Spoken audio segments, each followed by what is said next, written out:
Hello दोस्तों, refix India के YouTube channel पे आपका फिर से स्वागत है। तो दोस्तों आज की वीडियो में देखेंगे कि पैनल के अंदर अलग अलग तरीके की दिक्कत आती है। जैसे कि आपको मैं दिखा देता हूँ, यहाँ पे जो प्रॉब्लम है हमारे पास पिक्चर फ्लिकरिंग यहाँ पे हो रही है, आपको मैं दिखा देता हूँ। और ये कितने इंची का सेट है? 21 का, 21 इंची का 19 इंच है, 19.5 यानी 20 मान के चलो, है ना, 19.5 है ये। तो ये देखो यहाँ पे दिखा ना 18.5 है, सॉरी 18.5, 19 ही मान लेते हैं। तो 19 इंच का जो हमारे पास सेट है, अभी इसके अंदर जो पिक्चर है फ्लिकरिंग की दिक्कत है। और पिक्चर फ्लिकरिंग यहाँ पे आप ये देख सकते हैं किस तरीके से कर रही है। तो दोस्तों अगर आपके पास इस तरीके के पैनल आते हैं तो सबसे पहले हम क्या चीज़ चेक करते हैं, इसकी सभी वोल्टेज चेक करते हैं, है ना। तो वोल्टेज जब हम चेक करते हैं तो हमारे को कौन कौन सी वोल्टेज चेक करनी होती है भाई? VGH, VGL, AVDD। सबसे पहले हम वोल्टेज चेक करते हैं, प्राइमरी वोल्टेज। क्या चीज़ चेक करते हैं? प्राइमरी वोल्टेज, ठीक है ना। तो मल्टीमीटर को हम सेट कर लेते हैं कौन सी रेंज पे? वोल्टेज रेंज पे। अब हम यहाँ पे वोल्टेज चेक करेंगे तो हमारे को क्या क्या वोल्टेज मिलेगी। सबसे पहले हम यहाँ पे देखो, हमारा जो पैनल है 5 वोल्ट का पैनल है, यानी 5 वोल्ट ओके है इसकी सप्लाई। अब ये 5 वोल्ट की सप्लाई जो है हमारी कहाँ जाएगी? DC टू DC IC के अंदर चली जाएगी। दूसरा कहाँ जाएगी? हमारे इस रेगुलेटर में जाएगी। कितना वोल्ट बना रहा है? 5 वोल्ट इनपुट कर रहा है। आउटपुट क्या कर रहा है हमारा? 3.3 वोल्ट आउटपुट कर रहा है, ठीक है। अब ये जो 3.3 वोल्ट की सप्लाई है किस में जाता है? टीकॉन IC में जाता है, रोम IC के अंदर जाता है, ठीक है ना। तो 3.3 वोल्टेज बनने के बाद हमारा होता क्या है, अब क्या है, ये 3.3 वोल्ट बनने के बाद हमारा कौन सी वोल्टेज बनेगी? VGH, VGL, AVDD, ये सारी वोल्टेज बनेगी, है ना। तो हम क्या चीज़ चेक करेंगे? सबसे पहले AVDD वोल्टेज चेक करते हैं। तो AVDD वोल्टेज जब हम चेक करेंगे तो यहाँ पे देखो एक कॉइल लगी हुई है, ये सर्किट है AVDD का। इसके बीच में यहाँ पे स्विचिंग होती है, यहाँ पे लिखा है SW। क्या लिखा है? SW लिखा है ना, SW। SW का मतलब कहता है स्विचिंग। अगर आप DSO से चेक करोगे तो पल्स दिखाएगा यहाँ पे, ठीक है। यहाँ पे IC क्या बनाती है? पल्स बनाती है। ये देखो मैं चेक करा के दिखाता हूँ आपको। ये पावर लगाओ जरा इसकी, वहाँ लगाओ, वहाँ पे लगाओ, ये लो पावर लगाओ। पैनल को रिपेयर करने का मजा है DSO से। किससे? DSO से। बाकी हवा में तीर मारने वाले तो बहुत हैं। ठीक है, चालू हो जाएगा, पावर लगा दो बस, हो गया चालू। अभी देखो हम यहाँ पे देखो, यहाँ पे क्या लिखा है? SW लिखा हुआ है। कहाँ पे लिखा हुआ है? ये लिखा हुआ। तो ये जो है हमारा एनोड है। क्या ये? एनोड किसका? डायोड का। और ये कैथोड है, ठीक है। कैथोड पे वोल्टेज बूस्ट हो जाएगी, एनोड पे क्या दिखाएगा? स्विचिंग दिखाएगा। SW लिखा है, ये IC से जुड़ा होता है सीधा। ये देखो यहाँ पे स्विचिंग दिखा रहा है, स्विचिंग बंद हो गया, वहाँ से ये लग गया। सो सही से लगाओ, ठीक है। अब देखो, ये देखो बन रही है पल्स, ये पल्स बन रही है। इसको हम छोटा टाइमिंग कम करके देख लेते हैं। हिल गया, फिर से हिल गया प्रॉपर। या तो यहाँ वहाँ पे लगा दो सर, पावर निकाल के वहाँ लगा दो उसकी, हाँ उधर लगा दो, उसकी पावर निकाल दो बस। इसको ऑन कर लेते हैं, ठीक है। अब ये देखो, यहाँ पे देखोगे तो ये पल्स बन रही है हमारी, ठीक है। ये पल्स बन रही है, यानी कि ये क्या हो रही है? स्विचिंग हो रही है। अब यहाँ पे स्विचिंग हो रही है तो जाहिर सी बात है ये क्या है? हमारा एनोड है, ठीक है ना। कॉइल और एनोड जुड़ा होता है, फिर कैथोड पे वोल्टेज बूस्ट हो जाती है। देखो वोल्टेज यहाँ पे बूस्ट हो गई, ठीक है। अब यहाँ पे जो वोल्टेज आपकी बनेगी, तो मैं इसको सेट कर लेता हूँ। देखो यहाँ पे कितना वोल्ट बन रहा है? 21 वोल्ट के अराउंड वोल्टेज यहाँ पे बन रहा है, ठीक है ना।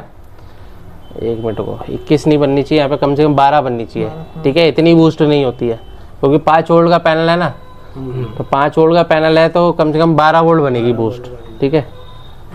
तो यहाँ देखो 12 वोल्ट बन रही है, ठीक है ना। पहले क्या कर रखा था मैंने? इसको 1x पे सेट कर रखा था, इसलिए 21 दिखा रहा था। इसको मैंने वापस 10x पे लिया। अब 10x पे क्या होता है कि यहाँ पे आप ये देखो 12 वोल्ट की सप्लाई हमारी ओके है, और डायोड की इधर की तरफ क्या मिल रही है आपको? पल्स मिल रही है पल्स, यानी कि ये स्विचिंग नहीं होगी तो यहाँ पे वोल्टेज बूस्ट नहीं होगा, ध्यान रखना। यहाँ पे आपको 5 वोल्ट दिखाएगा, यानी कि अगर यहाँ पे स्विचिंग नहीं हुई तो यहाँ पे 5 वोल्ट दिखाएगा, क्योंकि वो वोल्टेज बूस्ट ही नहीं हुई आपकी। बूस्ट हो रही है तो AVDD बन रहा है। अब AVDD बन जाएगा तो हमारा VGH, VGL ये सारी वोल्टेज बन जाएगी, जिससे कि हमारी सारी पिक्चर आएगी। उसके बाद यहाँ पे अगर हम देखते हैं तो यहाँ पे एक सिग्नल और बनता है, इस सिग्नल को बोलते हैं ओई सिग्नल। तो ओई सिग्नल यहाँ पे देखो ये बन रहा है, ये ओई सिग्नल है, ये देखो ओई सिग्नल है। कौन सा सिग्नल है? ओई सिग्नल। ओई सिग्नल, ठीक है। उसके बाद आता है सीपीवी सिग्नल, ये देखो सीपीवी सिग्नल बन रहा है, बन रहा है सीपीवी सिग्नल बन रहा है। तो यानी कि सिग्नल आपके सारे बन रहे हैं, लेकिन पिक्चर इस तरीके की क्यों आ रही है? तो और भी वोल्टेज चेक करते हैं, क्योंकि क्या होता है कई बार टिकोन आईसी को प्रॉपर वोल्टेज नहीं मिलेगी, तब भी इस तरीके की दिक्कत देखने को मिलेगी, ठीक है ना। तो यहाँ पे अगर हम देखते हैं तो ये देखो, यहाँ पे जब हम देख रहे हैं तो यहाँ पे हमारे को इस एरिया को चेक करेंगे तो यहाँ पे 0 ओम की रेजिस्टेंस लगी हुई है। तो 0 ओम की रेजिस्टेंस में यहाँ पे क्या मिल रहा है हमारे को? 3.3 वोल्ट। और यहाँ पे देखो कितना वोल्ट मिल रहा है? 3.3 वोल्ट। ये देखो यहाँ पे लगाने के बाद देखो आपकी पिक्चर सही हो जाती है, कभी कभी खराब हो जाती है ना। ये देखो अब कितनी वोल्टेज हो गई? 1.2 वोल्ट, है ना। तो यानी कि इस रेजिस्टेंस के अंदर कहीं ना कहीं दिक्कत है। यहाँ पे अब हमने इससे पहले चेक किया था तो यहाँ पे लगाने पे वोल्टेज क्या हो गई थी? 3.3 हो गई थी, और उसके बाद यहाँ पे वोल्टेज क्या हो गई थी? 3.3 आई थी, तो हमारा पिक्चर सही थी। अभी यहाँ पे देखो, यानी कि ये 0 ओम की रेजिस्टेंस है। अब 0 ओम की रेजिस्टेंस की एक साइड पे 3.3 मिल रही है, तो दूसरी साइड भी तो उतना ही मिलना चाहिए। लेकिन दूसरी साइड हमारे को क्या मिल रहा है? 1.2 मिल रहा है ना। अभी क्या है, सबसे पहले हम इस रेजिस्टेंस को चेक करेंगे। तो रेजिस्टेंस को चेक करेंगे, पावर निकाल ली मैंने, मल्टीमीटर को करते हैं कंटिन्यूटी पे, क्योंकि 0 ओम की रेजिस्टेंस है, बीप देनी चाहिए। तो यहाँ पे देखते हैं, देखो बीप भी दे रही है, यानी रेजिस्टेंस भी ओके है और काम भी नहीं कर रही है। तो इस तरह की दिक्कतें भी आपको देखने को मिलेगी। अब ये 3.3 वोल्ट की जो सप्लाई है, ये हमारी टिकोन आईसी को वीसीसी जा रही है, और वीसीसी उसे कम मिल रही है, तो ये क्या करेगा? फिल्टरिंग करेगा। वो 4 रेजिस्टेंस मिल के है ना? ये सर ये रेजिस्टेंस है, ये वाली 1/2 वाट की रेजिस्टेंस है यहाँ पे, अच्छा, ठीक है ना। ये हमारी 0 ओम की रेजिस्टेंस है, सिंगल रेजिस्टेंस है ये। हाँ जी। तो अभी मैं क्या काम करता हूँ, यहाँ पे हमारे पास एक ऑप्शन बचता है कि भाई यहाँ पे या तो हम यहाँ पे आमने सामने जंपर लगा दें, या फिर हम इस रेजिस्टेंस को बदल दें, या फिर यहाँ पे मैं 3.3 वोल्ट कहीं से भी अलग से दे दूँ, तो भी हमारा ये ओके हो जाएगा, ठीक है ना। बेसिकली 0 ओम की रेजिस्टेंस लगाने का रीज़न क्या होता है? उसे वोल्टेज चाहिए, एम्पियर नहीं चाहिए। वोल्टेज चाहिए, हाँ वोल्टेज चाहिए, एम्पियर नहीं चाहिए। अब कई क्वेश्चन रहता है, कई बार मेरे पास कमेंट भी आता है कि सर 0 ओम की रेजिस्टेंस लगी होती है तो हम जंपर भी तो लगा सकते हैं, आप रेजिस्टेंस क्यों बदलते हो? ठीक है ना। तो दोस्तों मैं आपको बताता हूँ कि 0 ओम की जो रेजिस्टेंस होती है वो वोल्टेज को पास करती है और एम्पियर को रोकती है, इसलिए 0 ओम की रेजिस्टेंस लगी होती है, ठीक है ना। तो 0 ओम की रेजिस्टेंस अगर आपकी ख़राब हो गई है तो 0 ओम की रेजिस्टेंस की जगह 0 ओम की रेजिस्टेंस को लगाना चाहिए। नहीं तो क्या होगा, अगर यहाँ से एम्पियर ज़्यादा आएगा तो हमारी आईसी ख़राब हो सकती है। अभी नहीं होगी, कल हो जाएगी, परसों हो जाएगी, 10 दिन बाद, 15 दिन बाद, 20 दिन बाद हो जाएगी, ठीक है ना, लेकिन वो हो जाएगी। अभी तो वो चल गई, ठीक है ना। तो आपको क्या करना है, अगर आपकी 0 ओम की रेजिस्टेंस है तो क्या करना पड़ेगा? 0 ओम की रेजिस्टेंस को बदल देना है, ठीक है। तो अभी हम 0 ओम की रेजिस्टेंस को उसकी जगह रेजिस्टेंस लगा देते हैं, ठीक है।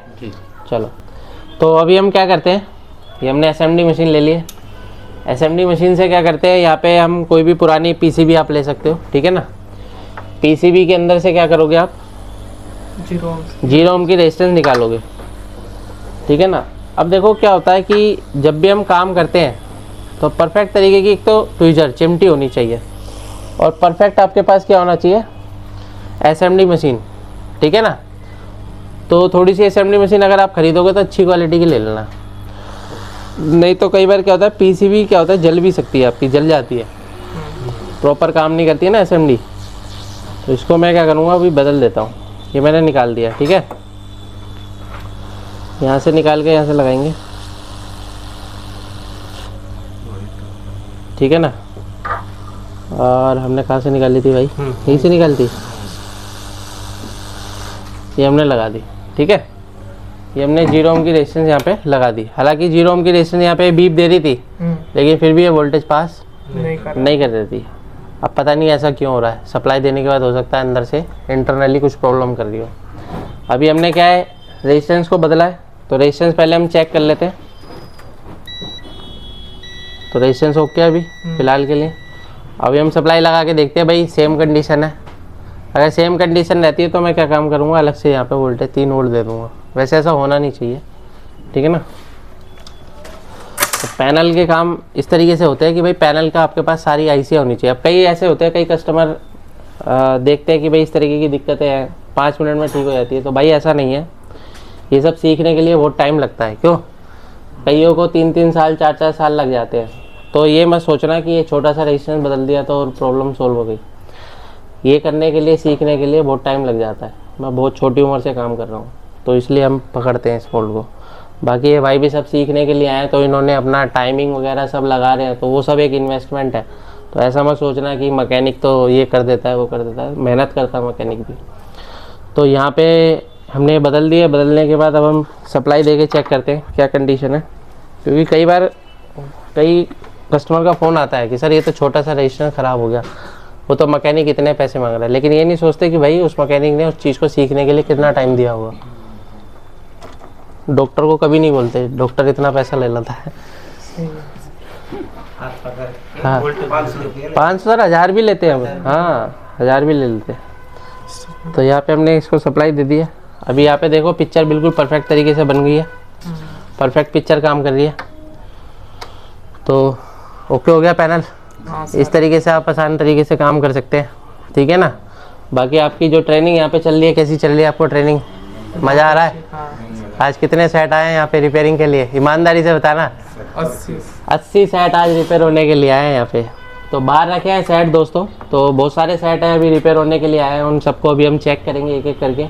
तो यहाँ पे अगर आप ट्रेनिंग लेते हैं तो पूरा प्रैक्टिकल आपको देखने को मिलेगा। यहाँ पे कोई इंस्टीट्यूट वाला सिस्टम नहीं है, ये एक सर्विस सेंटर है, रिपेयरिंग सेंटर है।